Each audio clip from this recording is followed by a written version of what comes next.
In this demonstration, I'm going to show you how to paint a fringe flower. So we start with the drawing that has overlapping leaves, just like the original subject. And now we're going to take a look at the colors to make sure that we know what to mix to make all of the necessary colors for this particular subject. So we're going to start with Hansa yellow because the green is a cool green. If you had a warmer green, you would start with a warmer yellow. So looking at the color here, it's cool, so we need to add a color that is a little bit darker to make the green. This is ultramarine blue. Ultramarine blue and Hansa yellow will make a more muted green. And that's what we're looking for this particular subject. Something not quite so bright. So we'll test it first of all on the paper. Let's take a look and see how that looks. And that looks just a little bit too light.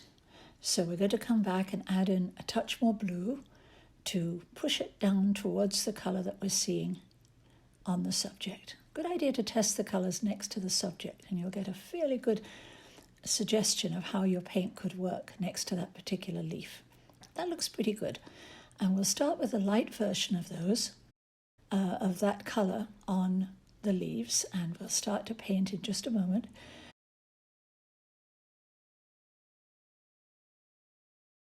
But if we wanted a brighter green, we could use Hansa yellow and Prussian blue. And in some of the areas, that might be an idea. But we'll start with the ultramarine blue and the Hansa yellow first. You'll notice that on some of the leaves, one side is darker, one side is lighter. So we start with a lighter version. And there's a little tiny rim of light, a rib of light going down the center of the leaves, and it's slightly warm. So I'm using a little burnt sienna for that.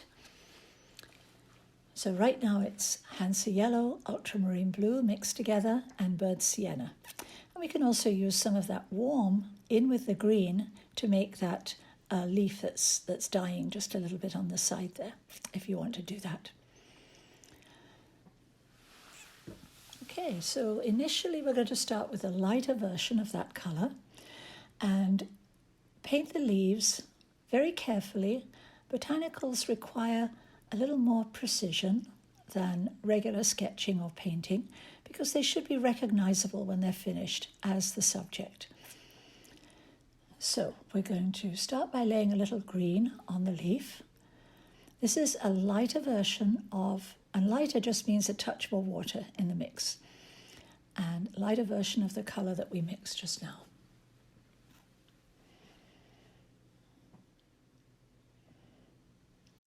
As in all watercolor painting, we know this is going to dry a little bit lighter than it shows up initially.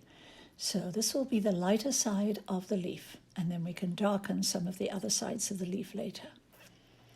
Little of that burnt sienna down the center of each of the leaves, and that will make the first layer on each one of these.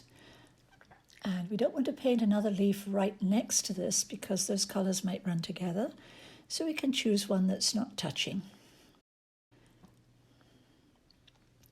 I'm using a moleskin sketchbook for this subject and a number 8 brush that's quite pointed. And that could either be a low Cornell or a King Art brush.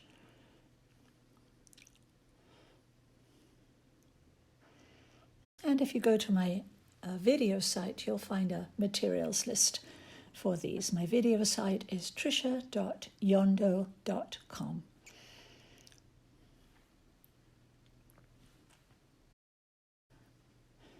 Very good idea to paint botanicals from the original rather than from photographs, because the photographs won't show you as much detail as you need to know to be able to paint these subjects. We have overlapping leaves here.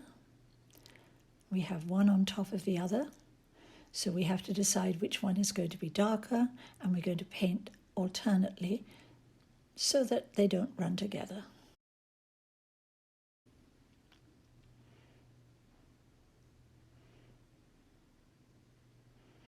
You can see the paint is pretty juicy. It's got quite a lot of water in it, so it flows very nicely. And I like to keep my paints really wet on the surface so that that will happen very much more easily.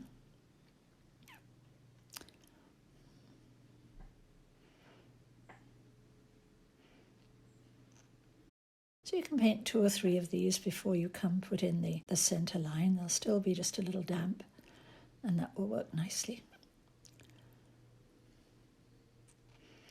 Trying to get the shapes in an interesting way.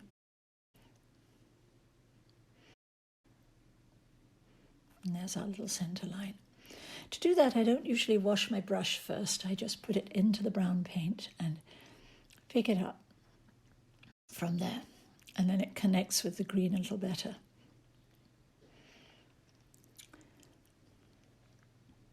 The original drawing was just made with pencil. And I made a point of overlapping as many of those leaves as I could for interest.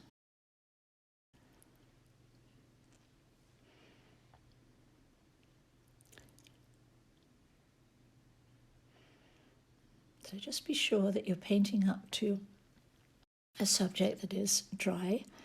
And if you don't, for any reason, you can leave a little white gap in between and fill it in later if you have to paint up to an area that's wet.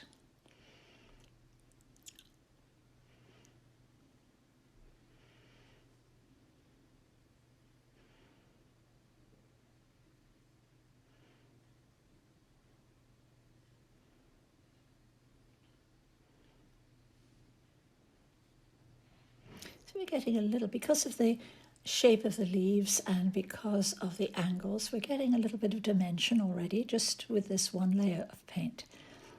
But of course we'll add more as we go further.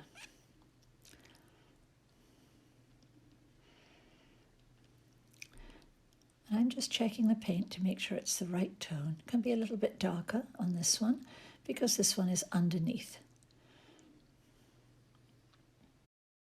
To make your paint a touch lighter, you can touch your brush on the sponge.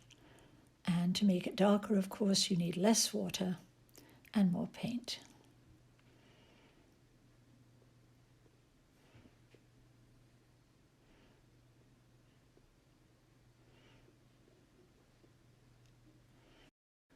I'm trying to get a little interest in the variation of this color as I go.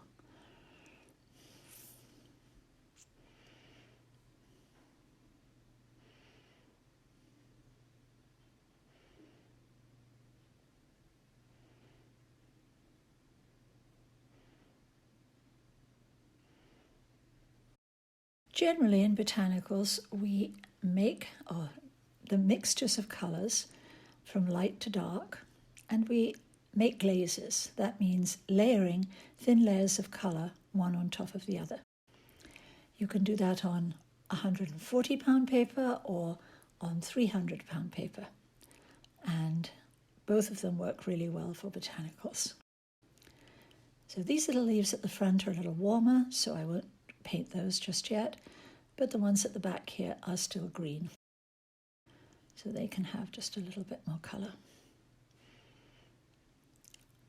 Trying to get tones that are not exactly the same as each other, next to each other,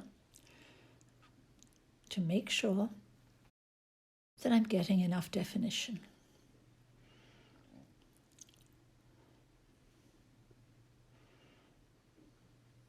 I left a little white gap there so that I would be sure not to have one area bleed into another.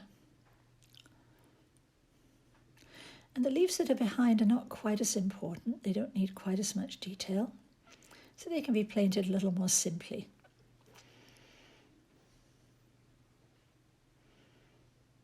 And there goes the burnt sienna again, just the tiniest touch to indicate that center vein.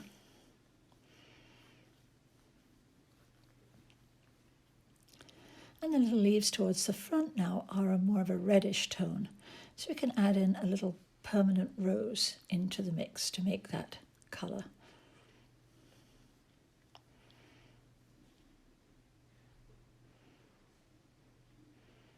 I was just erasing out an edge there and redrawing that. so that it makes a little more sense and doesn't get confused with the flower.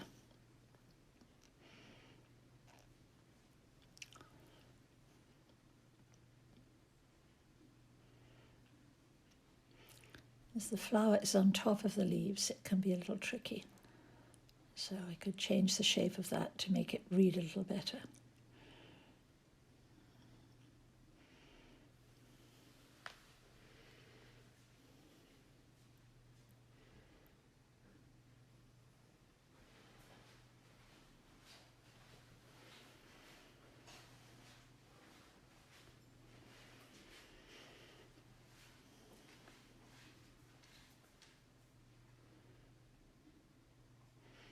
Good idea to take your time when you're painting these. It's really helpful to do that. And now we're going to make that warmer tone by adding a little permanent rose in with the green. And you'll get a muted version of the leaf colour with a little warmth in it, which is exactly what we want. So you don't have to mix a separate colour for that. We can just continue with the colour and modify it. Check that colour on the paper.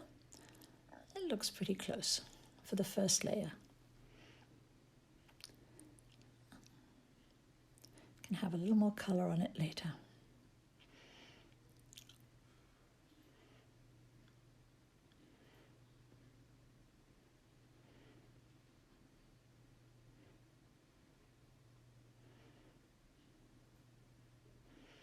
Being very careful to stay within the shapes. Botanicals are a little more important that you do that so that you really see exactly what's happening in this plant.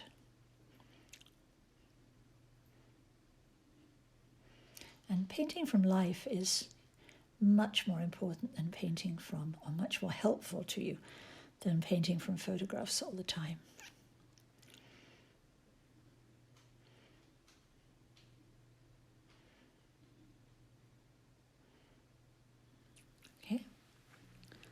So now we have the first layers on all of the leaves there.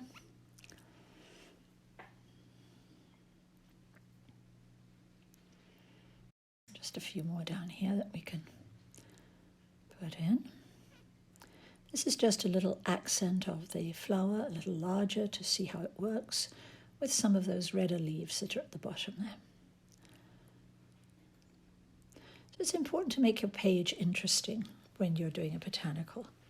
You can do that by writing in the page, you can do that by varying it, painting your subject at different stages of the year or at different stages of growth will also do that. So here I'm using a little negative painting, painting around the flower, behind the flower, so that I don't cover up the flower shape, and then I can put the bright pink colours on top of that. When you paint between and behind, it's called negative painting.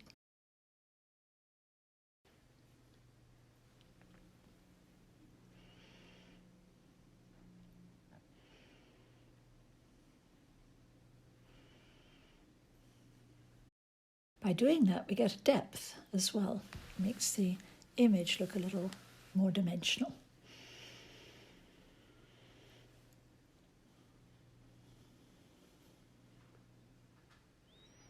Back to the palette, and we'll see what we can find now to add to this subject. So I'm making a little grayer tone with burnt sienna and ultramarine blue.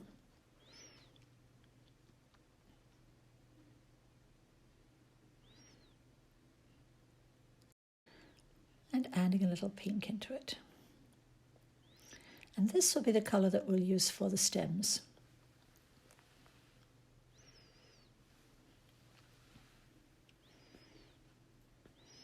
And I needed to make up a little more green.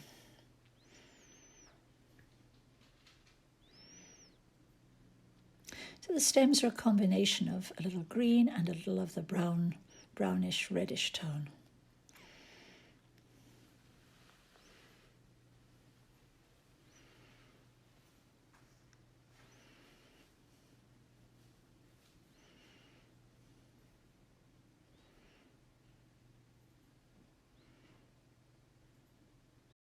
We'll start with the idea of the green.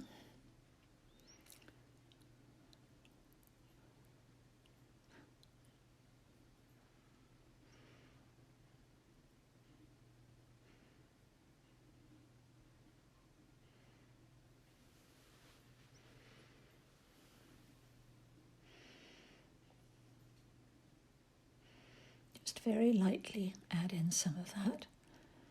We're not trying to finish anything in these first layers. We're trying to assess how light and how dark everything needs to be and whether the colors are working well.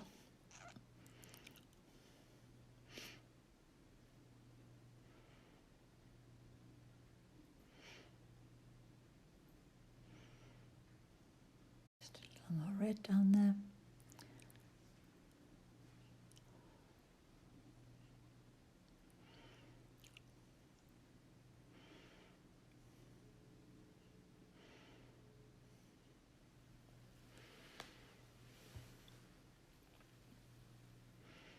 And the same for the stem at the bottom too.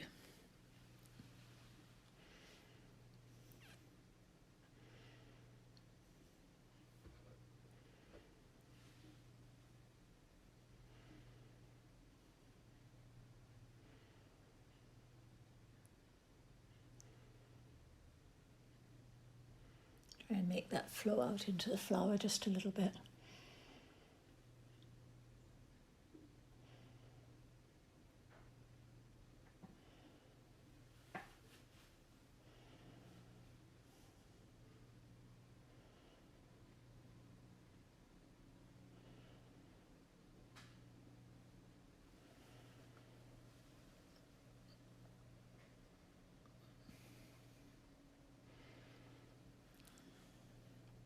We're looking at the palette again to see if we can get a colour that's close to the colour that we see on the flowers. And that's pretty close. It's a little lighter, but it's close enough. If we want to darken it a touch, you can add a little bit of either ultramarine or cobalt blue. So a little tiny touch of ultramarine will make that a wee bit darker. And a little bit closer, more of a red-violet. A little bit closer to the colour that we see, the reality of that. And later we can add those brighter colours back in as lights.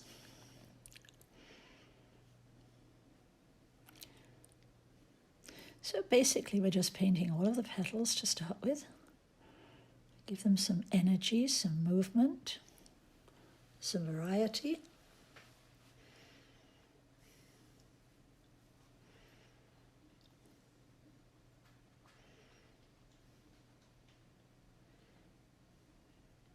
To leave some spaces so that we can add some lighter ones in afterwards too.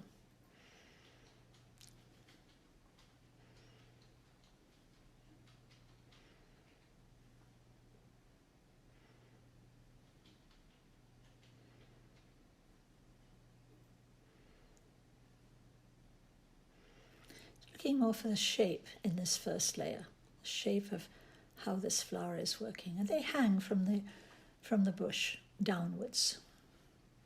So you see a little bit more of that length when you see them sideways.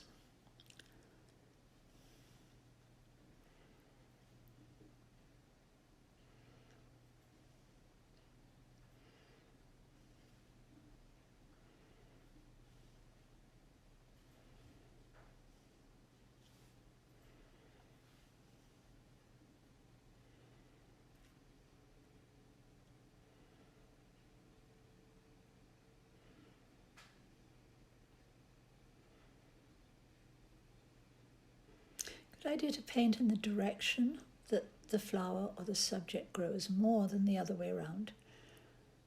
Always try to do that if you can think about it. So from the inside out is better than from the outside in overall.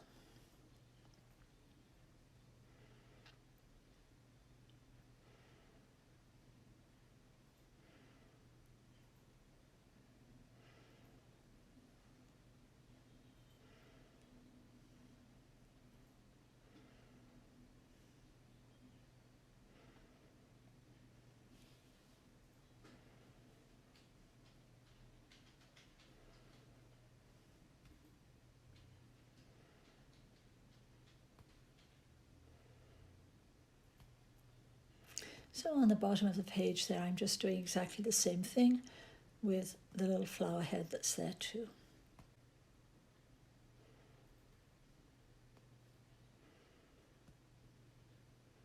That nice feel of flow. Using a number 6 brush for this because it's a tinier, thinner line. And so now when this is all dry, I'm going to erase out the pencil line to open it up a little bit. And that way I won't have to deal with pencil line in the wrong places when I've finished. So I'll take that pencil out.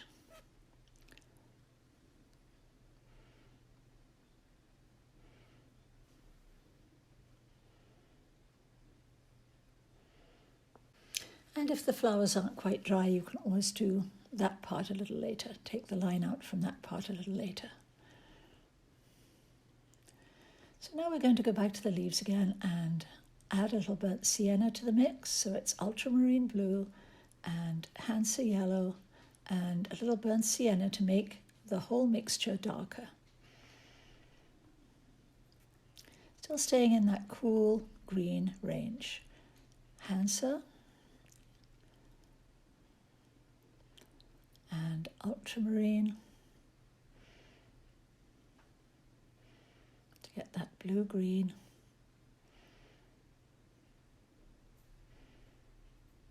And a tiny touch of burnt sienna. Burnt sienna will make it a little darker and dull it down just a little bit more. So this one seems to be just a little closer to the reality, so we'll go with that.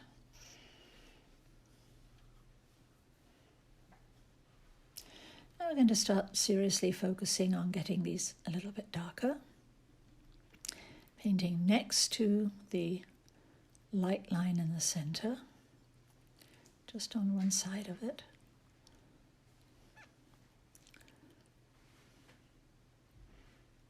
I'm using a damp brush just to soften that off.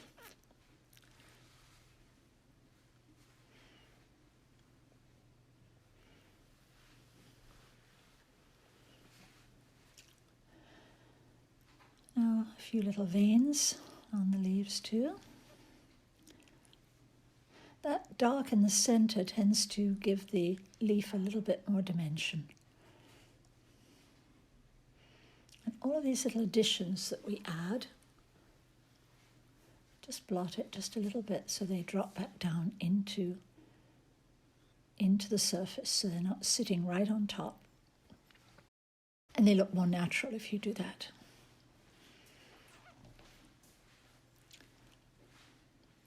And in some cases you can do a little shadow on one side of the leaf if it's a little bit darker. Make that just a wee bit stronger.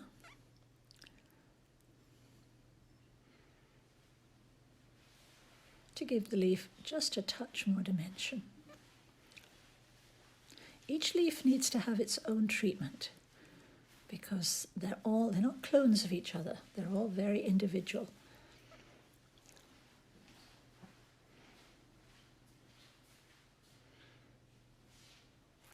So I'm just working on this one a little bit to see what it's going to do when I change some of the things on the leaf.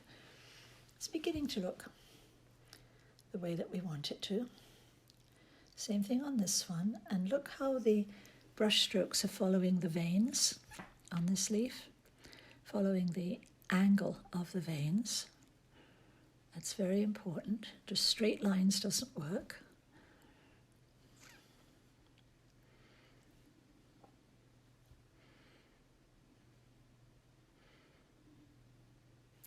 We're just going to work a little bit more on these now. On each one, just to vary it and make it more interesting.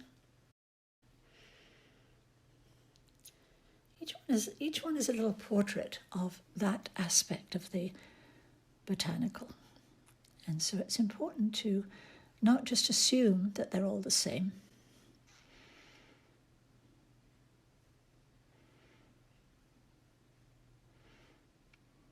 And whenever you can run light against dark in any painting, it's always going to make it more interesting and make it work well.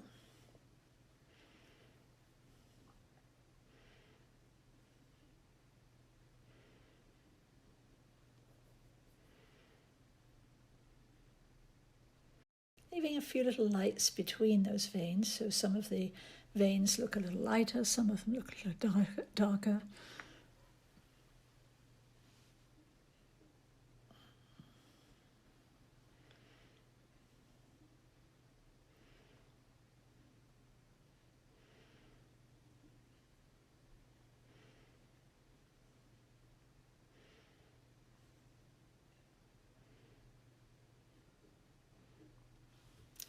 So when you paint the veins, you have to soften them down a little into the subject. You can't just put them on and let them sit on the surface, because that would look like a painted line and not like a realistic line. And by darkening one side, we achieve a little more dimension on these leaves.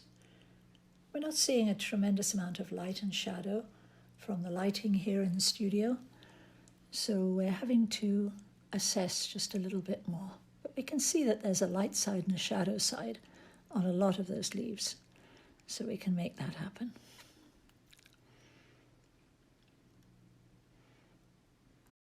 When you're painting botanicals, it's a really good idea to use a single light source in your studio, either from one direction, from a standard light, or from a window.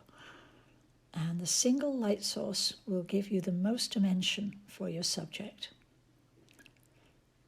We'll push that stem in there to make sure it feels as though it grows from, the leaf is growing from the stem. It's really important. All those little connections, detail connections, are really important in botanicals. Good idea to take your time and just work it out and make it happen. I'm just going to darken right up to the edge there now. Push that leaf way into the background by making it just a little bit darker, but a little bit lighter where it meets the dark one that's next to it. So that's that light and dark idea, to vary the colours and the tones so that they separate, and also so that they're more interesting to look at. So the one underneath is probably going to be the darker one, because it's in shadow.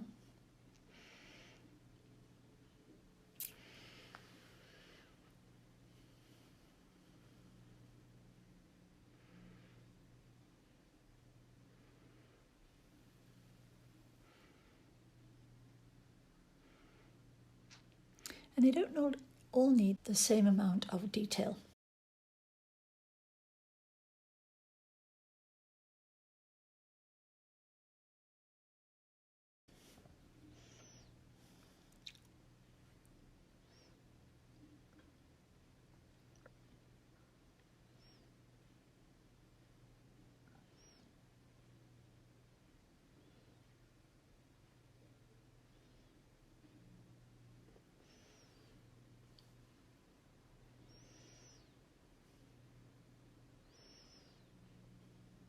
I've left that one to settle down just a little bit so I can go back and work on it when it's a touch drier.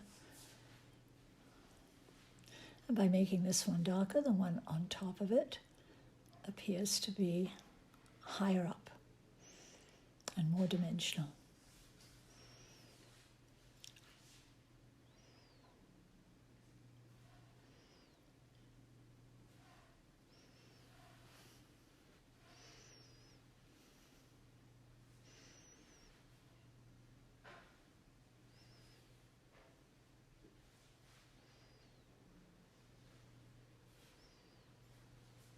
A lot of fine detail here. And this one is a little bit lighter than the one next to it, but a touch darker on the edge particularly than the one above. So that small variation of lights and darks makes a huge difference in how these look.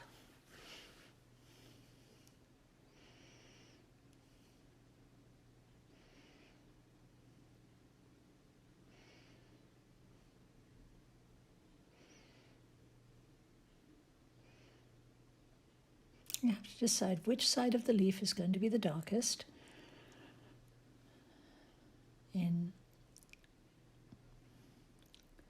each case.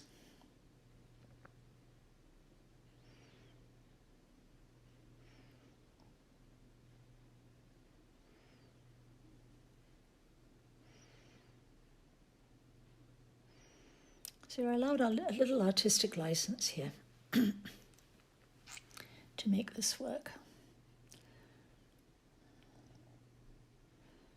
Just tightening up those edges.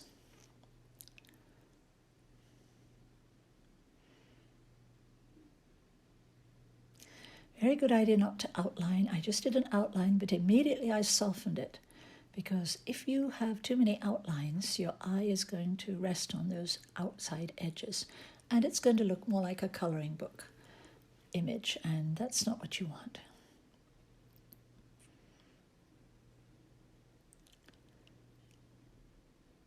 Now I'm going to do the same thing with the darker version of the reddish tone for these little leaves too. They're beginning to look more solid now, a little bit more realistic.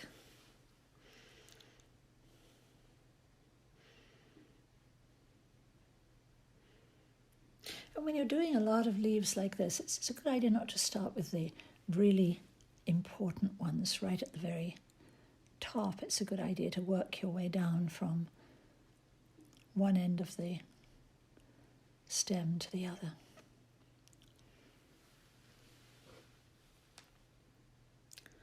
Just the slightest amount of light and dark variation will give a lot of dimension.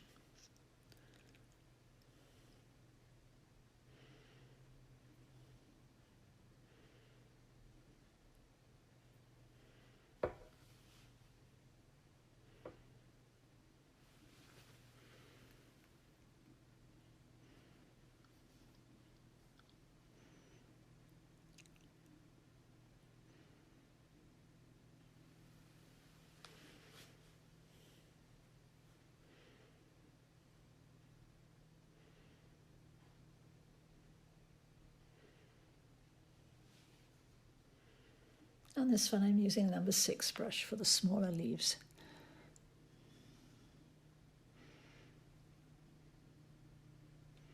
And this was the mixture that we made with permanent rose and the green.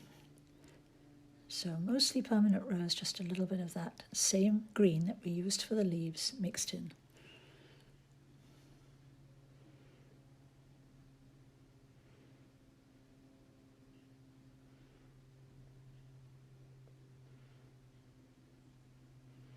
Just let the flower go over the top of that, and that would be good.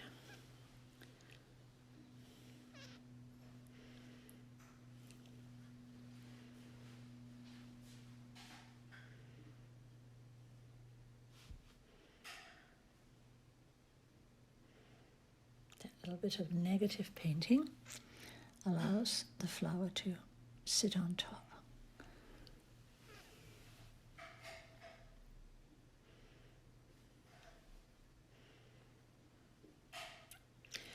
When you paint botanicals, you want them to look alive. You want them to look as though they are interesting and they could just have been picked from the tree. So here I'm adding that darker green to a little bit of burnt sienna to make it browner. The colour that we used originally for the stem to make that stem just a bit warmer now.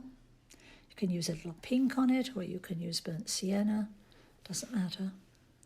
The stem should have a shadow on the back side and be dimensional just like the leaves are. So that's what I'm putting in right now, is that darker shadow on the back side of the stem.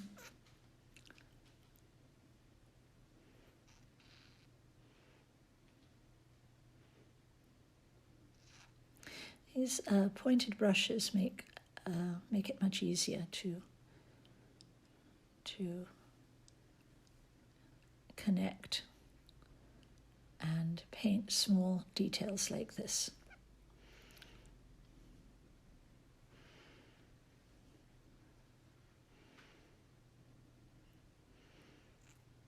It's just a little bit on the back side of each one.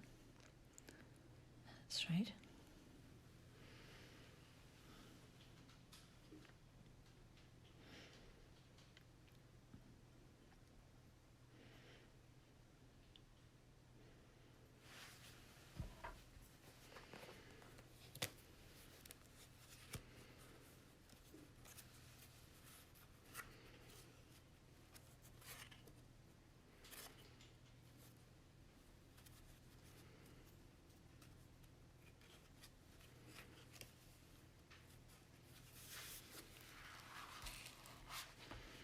A little bit of that to detail the leaves again too.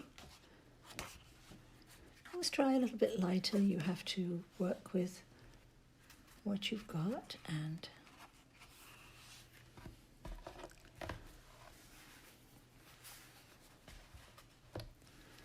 when it dries, and then just touch in a few slightly darker tones. A few little veins on these leaves will give them some more interest.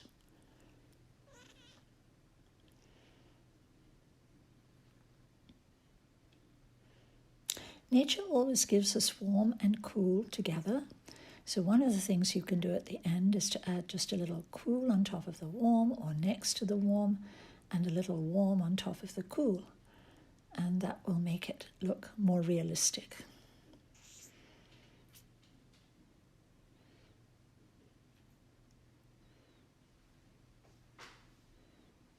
A few little veins in there too. And a little bit of that warm tone going into the leaves in a few places.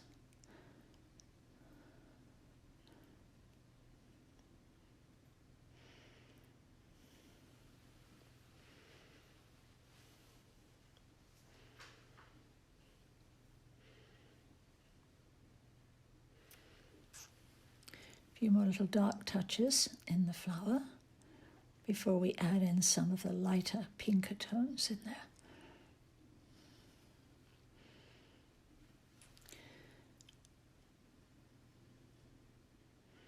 The darker touches are permanent rose and burnt sienna with a touch of the green.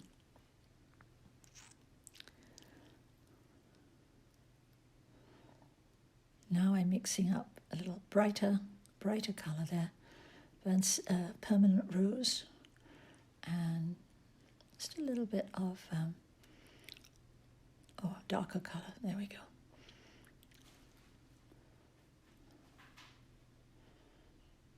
A little bit more pink in there to make sure that we've got enough colour. So we're looking at the darker tones first of all, and then we'll add the lighter tones. Just a few of those little darker tones on the edges there. That was ultramarine blue, permanent rose, touch of burnt sienna.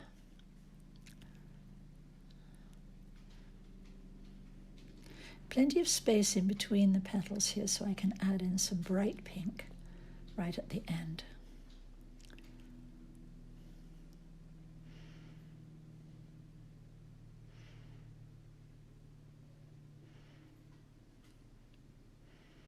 The dark colours give dimension.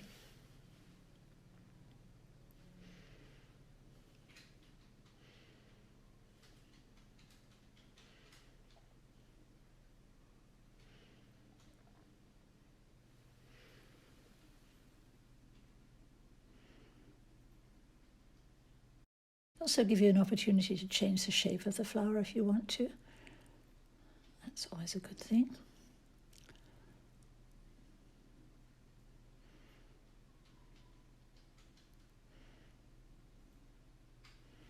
To fill it out a bit too.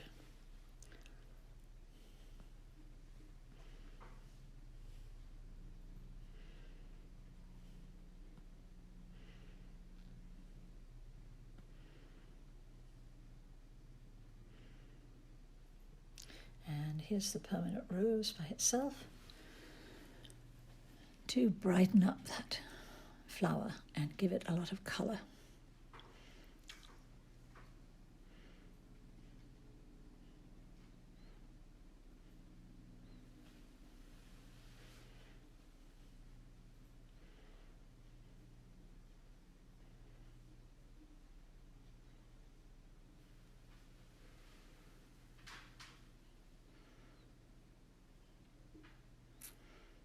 You see the difference between not having that pink and putting it in makes a huge difference.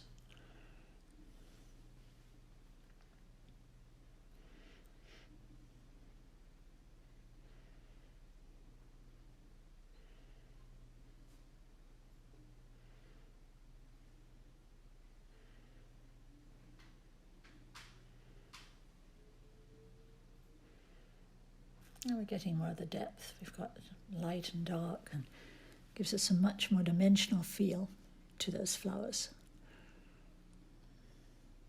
Very important to have light and dark and middle tones in everything that you paint for that reason.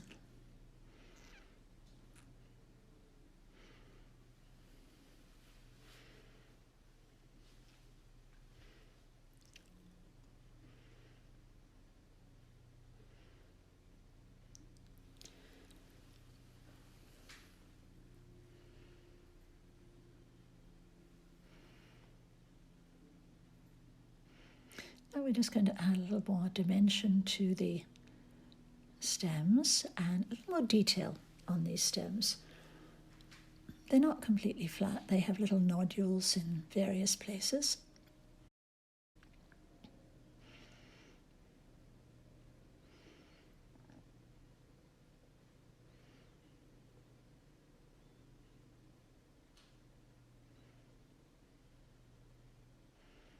Just making sure those stems run in the right direction. A little bit more connection of detail there. A few little nodules on the edges to make them have a bit more life again. A little bit more realism. Just a little bit too thick there. We'll try again with a slightly thin. There we go.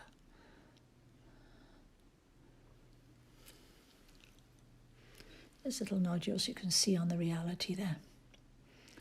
And that's what we're looking for right now.